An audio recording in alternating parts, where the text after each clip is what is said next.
Assalamualaikum warahmatullahi wabarakatuh. Oke, hari ini kita masuk ke materi tentang fungsi dan grafik fungsi. Ya, pertama kita harus mengenal terlebih dahulu apa itu fungsi. Sebelum mengenal fungsi, ada satu lagi yang perlu dikenalkan, yaitu relasi. Oke, ya misalkan K dan L itu bukan himpunan kosong, artinya ada isinya. Oke.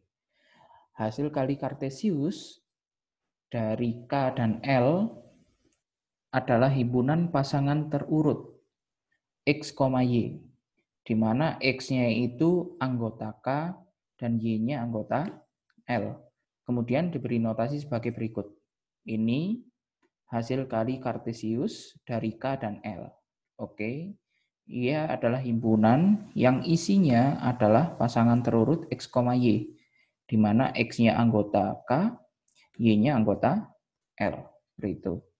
Oke, kemudian ini contohnya yang sederhana. Jadi misalkan kita punya K-nya 1,3 dan L-nya itu 5/8. K cross L, nah bacanya kadang-kadang cross, ya kan, hasil kali. Oke, hasil kali kartesius. Jadi hasil kali kartesius dari K dan L di sini K cross L berarti himpunan pasangan terurut. Berarti 1/5, 1,5, 1/8, 1,8, 3/5, 3/8. Berarti anggotanya ada 4. 1,5, 1,8, 3,5, 3,8. Ya, cuma seperti itu. Oke, kemudian kita masuk ke relasi. Misalkan K dan L ini bukan himpunan kosong ya, berarti ada isinya. Himpunan R disebut relasi dari K ke L. Oke, jika R adalah himpunan bagian dari K cross L. Oke, dan R bukan himpunan kosong. Jika X, Y itu anggotanya R, maka dikatakan X berelasi dengan Y. Oke, ya cukup membingungkan ya kalimatnya. Tapi ini cukup sederhana, jadi intinya R ini himpunan bagian dari K cross L. Oke, kita contohnya adalah seperti ini. K-nya masih sama ya, 1,3, L-nya 5,8. Nah, tentukan relasi dari K ke L. Oke, kita lihat. Berdasarkan contoh yang sebelumnya, berarti kan kita punya hasil kali kartesius dari K ke L itu seperti ini. 1,5, 1,8, 3,5, dan 3,8. Berarti relasi dari K ke L itu adalah himpunan bagiannya. Himpunan bagian artinya apa? Bisa kita ambil 1,5 dan 1,8 saja. Boleh. Kemudian 1,5, 1,8, 3,5. Boleh. Hanya sebagian dari keseluruhan yang diambil. Nah, itu namanya relasi nantinya.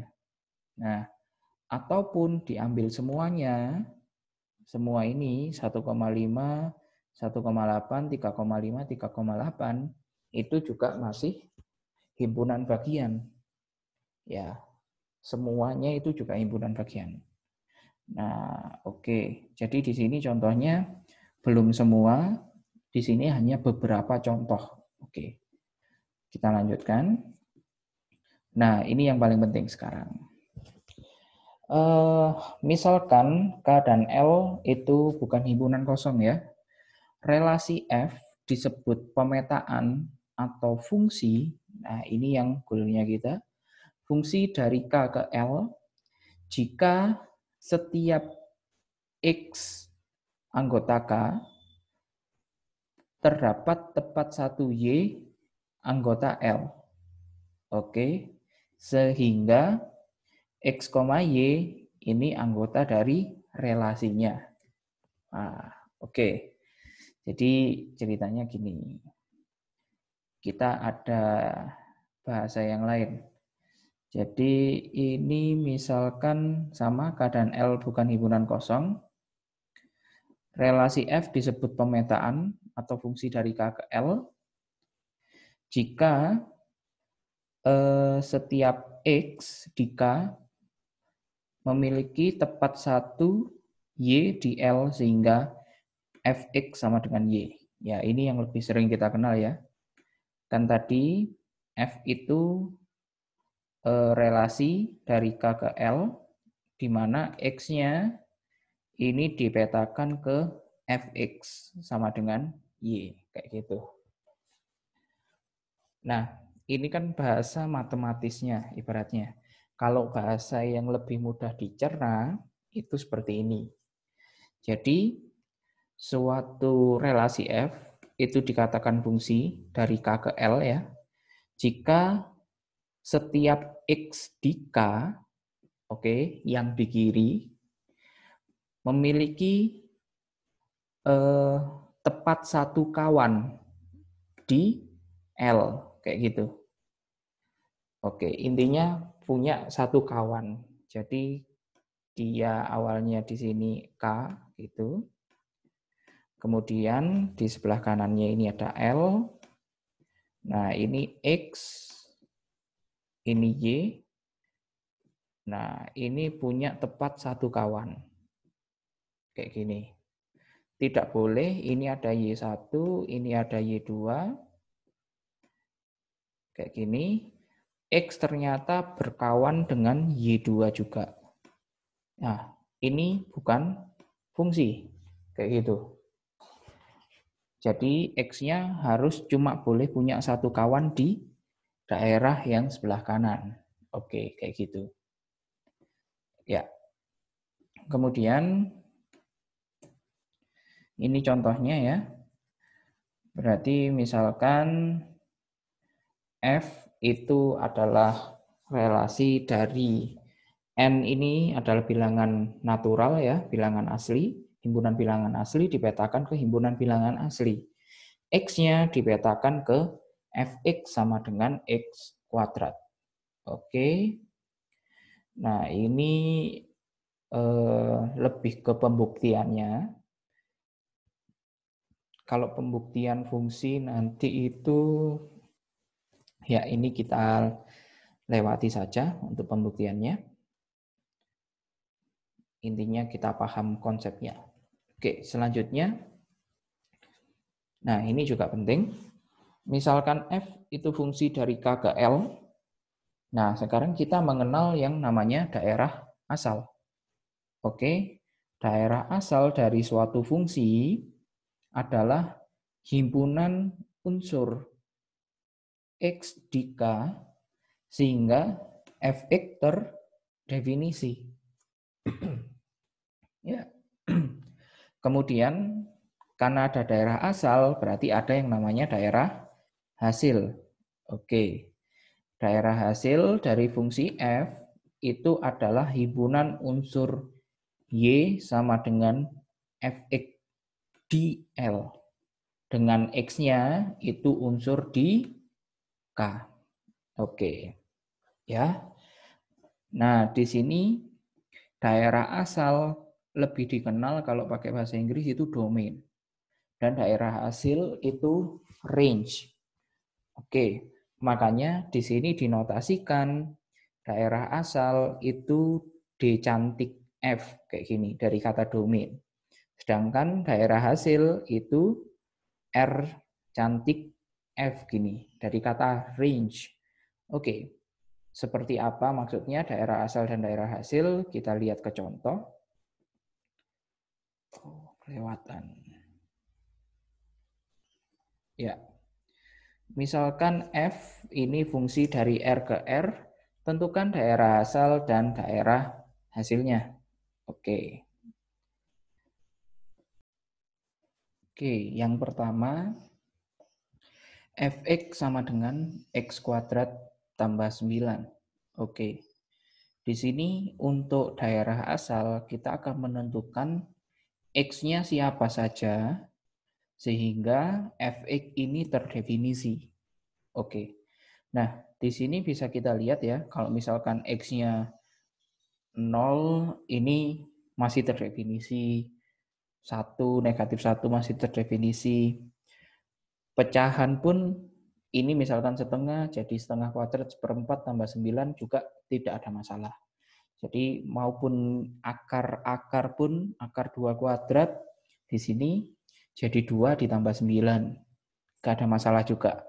Jadi di sini secara intuitif ya berarti setiap bilangan real itu menyebabkan fx terdefinisi. Oleh karena itu, daerah asalnya itu adalah himpunan bilangan real itu sendiri. Karena f terdefinisi di semua bilangan real. Ya. Sekarang bagaimana dengan daerah hasilnya atau range-nya? Oke. Untuk daerah hasil di sini kita cek. Kalau misalkan kita masukkan 0 di sini kan berarti nilainya 9 gitu ya. Kalau kita masukkan 1 dia jadi 10 ya kan, 1 ditambah 9. Dimasukkan 2 lebih besar lagi, dimasukkan 3 lebih besar lagi. Nah, kemudian kalau kita masukkan yang negatif. Negatif 1, oh jadi 1. 1 tambah 9 jadi 10. Negatif 2 jadi 11. Negatif 3 lebih besar lagi. Semakin besar negatifnya, semakin besar nilainya. Oke. Kemudian bagaimana kalau pecahan? Nah, misalkan setengah. Setengah kuadrat itu seperempat ya. Seperempat tambah 9 juga lebih besar dari 9.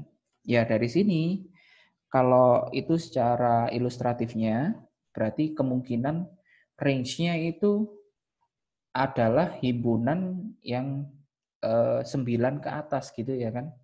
Nah, tapi secara matematisnya kita perhatikan bahwa x kuadrat itu lebih besar sama dengan 0, berapapun x-nya, ya kan? Dia selalu positif, kalau tidak gitu ya 0. Oke, maka dari itu kalau x kuadrat kita tambah 9, artinya dia lebih besar sama dengan 0 ditambah 9. Kayak gitu. Oke, 0 tambah 9 adalah 9. Kesimpulannya, x kuadrat plus 9 ini lebih besar sama dengan 9. Apa akibatnya? Akibatnya daerah hasilnya adalah Y anggota R, oke ya. R-nya yang di sini. Oke. Y anggota R di mana Y-nya ini lebih besar sama dengan 9. Karena Y-nya itu yang ini. X kuadrat plus 9 itu lebih besar sama dengan 9. Berarti Y-nya lebih besar sama dengan 9. Oke, itu daerah asal dan hasil. Nah, ini contoh kedua. Contoh kedua, di sini tadi fungsinya adalah 1 per X dikurangi 10. Oke. Fungsi F terdefinisi, ya, kalau misalkan bentuknya rasional seperti itu, atau pecahan, 1 per X dikurangi 10, berarti dia terdefinisi jika bagian penyebutnya, yaitu yang di bagian bawah, itu tidak sama dengan 0. Karena kalau misalkan sama dengan 0, misalkan nanti 1 dibagi 0, itu tidak terdefinisi, tidak bisa. Oke. Nah, maka dari itu daerah asalnya adalah seluruh X anggota himpunan bilangan real ya, semua X anggota bilangan real kecuali X, ya kan, kecuali X yang sama dengan 10. Artinya X-nya nggak boleh sama dengan 10. Kenapa? Kalau misalkan X sama dengan 10, berarti kan 1 per X min 10 kan tadi fungsinya. Nah, ini kalau misalkan dimasukkan 10, ini jadinya 1 per 0. Ini tidak boleh. Berarti daerah asalnya ya X anggota R, di mana X-nya tidak boleh sama dengan 10. Cuma itu saja. Oke. Nah, sekarang bagaimana dengan daerah hasilnya? Ya, kita perhatikan bahwa setiap bilangan real itu dapat ditulis dalam bentuk fx kecuali 0. Jadi ini itu nanti kita bisa memperoleh nilai berapapun kecuali 0. Kenapa 0 tidak bisa? Karena di bagian pembilang itu 1. 1 dibagi berapapun tidak mungkin 0. Nah, oleh karena itu 0 itu tidak bisa, tapi selain 0 bisa. Oleh karena itu daerah hasilnya adalah Y anggota R di mana Y tidak sama dengan 0. Oke, lanjut. Nah, yang ketiga. Yang ketiga ini fungsinya fx sama dengan akar x kurangi 7. Oke. Ya, di sini kita lihat fungsi f dari R ke R, maka bagian di dalam akar harus lebih besar sama dengan 0 agar f-nya terdefinisi. Emangnya kalau misalkan kurang dari 0 apa akibatnya? Nah, berarti kan akar negatif. Akar negatif kan itu sudah tidak termasuk di dalam R. Tapi dia masuk ke himpunan bilangan kompleks yang lebih besar daripada R, ya kan? Nah, oleh karena itu, karena kita berbicara daerahnya ini dari R ke R, oke, maka dari itu kalau mau F-nya terdefinisi, maka yang di dalam akar harus lebih besar atau sama dengan 0. Oke, dari sini kita peroleh, berarti kan X min 7 yang di dalam akar ini harus lebih besar sama dengan 0. Artinya apa? Artinya X-nya harus lebih besar sama dengan 7. Nah, inilah syaratnya yang kita gunakan untuk menentukan domainnya atau daerah asalnya. Daerah asalnya dari F adalah X anggota R di mana X-nya lebih besar sama dengan 7. Seperti itu. Kemudian ini adalah definisi formal dari akar X kuadrat. Nah, akar X kuadrat itu sama dengan mutlak X, gitu ya. Jadi kalau misalkan kita punya akar 4, gitu, akar 4 itu sama dengan 2.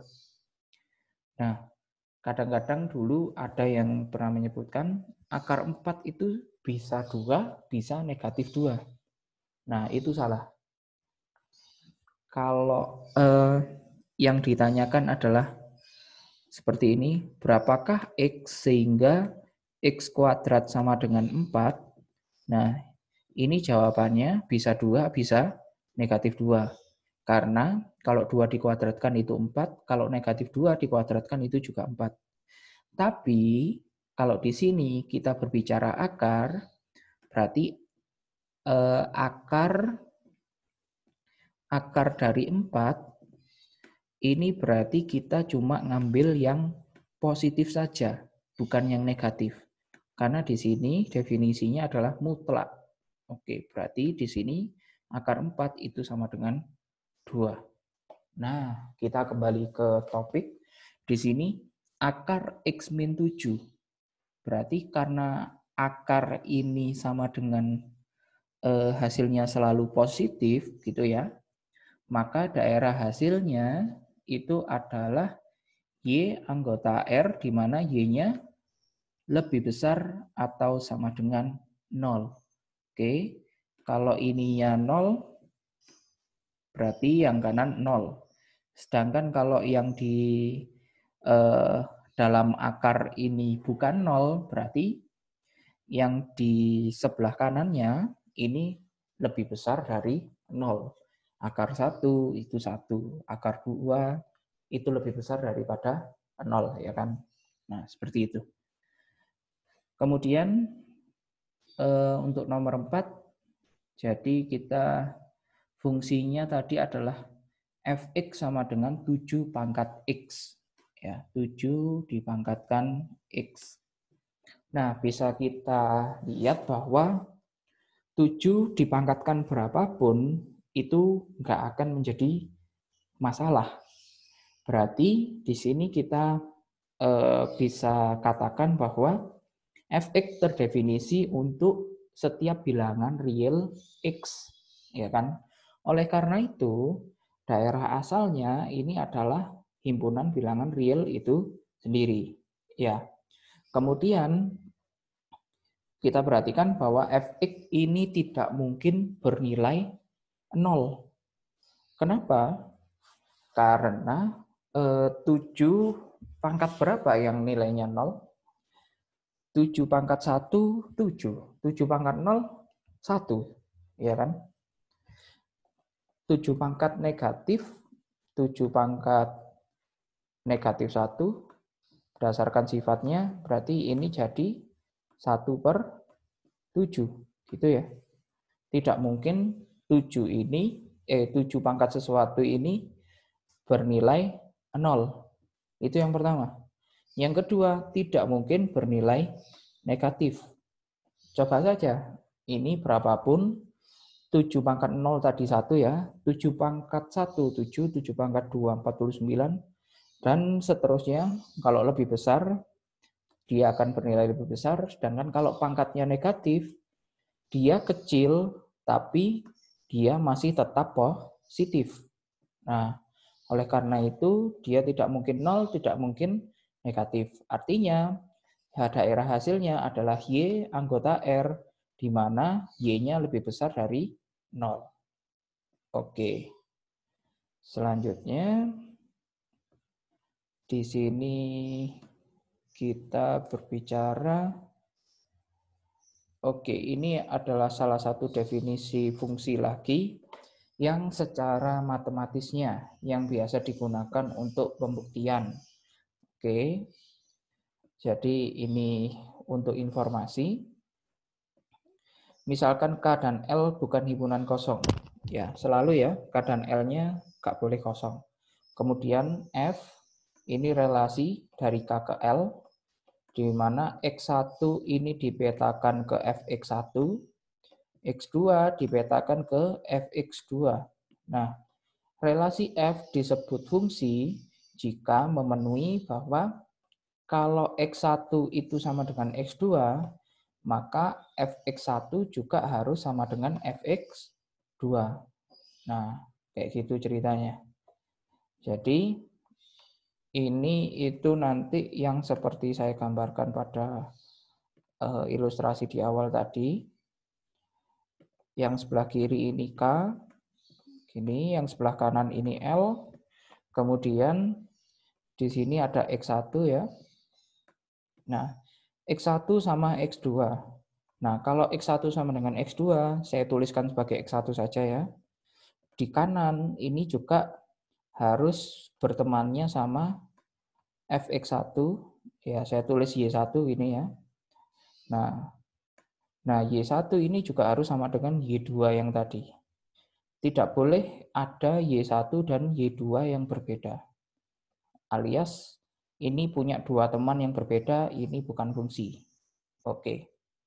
Tapi, kalau misalkan sebaliknya, di sini ada X2, oke, kemudian ini berteman dengan Y1, nah ini masih fungsi.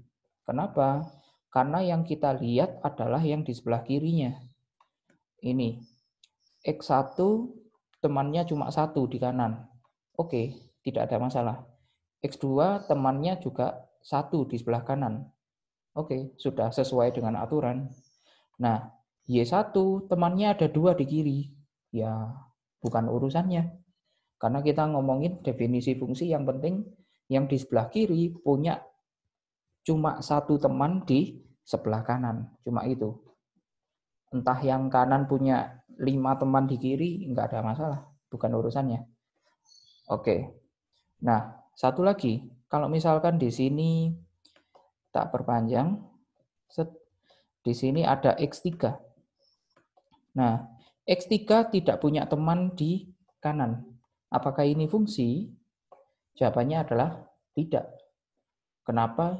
Karena tadi definisinya adalah di sini setiap anggota di K itu harus punya tepat 1 kawan di L. Nah, ini nggak punya kawan, berarti dia bukan fungsi. Oke, ilustrasinya seperti itu. Oke, kita lanjutkan. Nah, fungsi ini ada beberapa jenisnya ya. Yang pertama ini adalah injektif. Saya rasa ini pernah dengar ya. Oke, misalkan F itu fungsi dari K ke L. F disebut injektif atau sering disebut satu-satu gitu ya. Jika berlaku X1 tidak sama dengan X2, maka Fx1 tidak sama dengan Fx2. Atau yang satunya, ini sama saja. Kalau di ini kan P maka Q, berarti kontraposisinya negasi Q maka negasi P. Oke, berarti kalau Fx1 sama dengan Fx2, maka X1 sama dengan X2. Oke, ini kalau dibahasakan ke bahasa manusia, ini kebalikannya yang fungsi tadi. Kalau fungsi tadi kan berarti yang di kiri harus punya tepat satu kawan di kanan, kayak gitu ya. Kalau ini berarti yang di kanan harus punya tepat satu kawan di kiri. Oke, berarti kebalikannya yang fungsi tadi. Oke, berarti kalau di sini ini kan seperti ini tadi. Kalau misalkan ada satu anggota lagi yang kayak gini, berarti kan yang di kanan ini punya kawan lebih dari satu di kiri. Nah, ini bukan fungsi injektif. Tidak satu. Nah, itu artinya satu-satunya. Oke. Jadi dia injektif kalau misalkan seperti ini. Nah, ini Y1, ini Y2. Nah, seperti ini. Ini X1, ini X2. Kemudian yang sedikit membedakan adalah jadi kalau misalkan di sini ada Y3, ya Y3 seperti ini tidak harus memiliki kawan. Kalau di fungsi tadi kan harus memiliki kawan ya. Kalau ini tidak punya kawan di kiri tidak masalah. Asalkan yaitu tadi, ini masih fungsi. Sekarang kita cuma ngecek apakah dia injektif atau tidak. Oke, yang penting ini satu-satu seperti ini. Oke. Yang kanan tidak harus memiliki kawan. Oke, selanjutnya surjektif atau pada. Oke, ini untuk setiap L, untuk setiap Y anggota L yang di kanan. Oke, yang di kanan. Oke, terdapat X anggota K sehingga Fx sama dengan Y.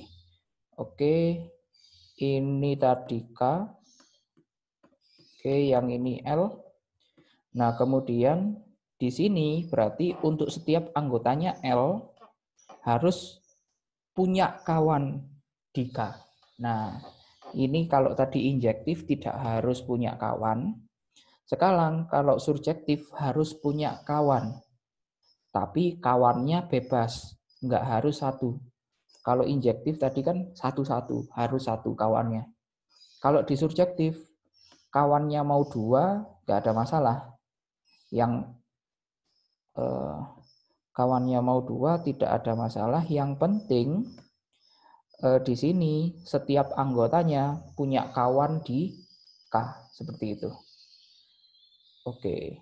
Atau nama lainnya adalah FK sama dengan L. Ya, semuanya terpetakan kayak gitu.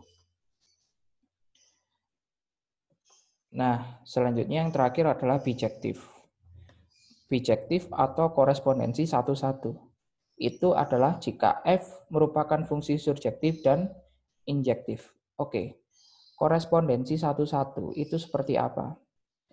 Ya, ini adalah fungsi dengan bentuk atau dengan sifat yang paling baik ya menurut saya. Korespondensi satu-satu.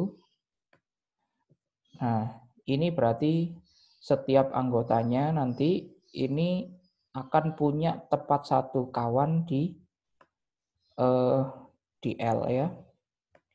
Dan ini tepat satu, terus setiap K punya kawan, setiap anggota di L juga punya kawan, dan dia tepat satu. Wah, oke. Ini bentuk yang bagus. Oke. Ya, itu tadi jenis-jenis atau definisi fungsi dan jenis-jenisnya ya. Nah, di sini nanti bisa dilihat di bukunya Bu Ari, ada contoh, beberapa contoh terkait fungsi yang injektif, fungsi yang surjektif, bijektif, tidak injektif, tidak surjektif, dan lain sebagainya. Ya, bisa dilihat di bukunya Bu Ari. Kita tidak akan terlalu dalam membahas di fungsi yang seperti ini. Kita nantinya akan lebih ke macam-macam fungsi dan grafik fungsinya. Nah, di sini. Oke. Tapi di sini nanti akan saya jelaskan di pertemuan selanjutnya saja. Kita akan bermain-main dengan grafik fungsi, kemudian kita akan mencoba menggambar grafik fungsi yang tidak biasa. Tapi caranya ada namanya operasi geometri ya nanti. Oke, hari ini cukup sekian saya rasa. Terima kasih. Assalamualaikum warahmatullahi wabarakatuh.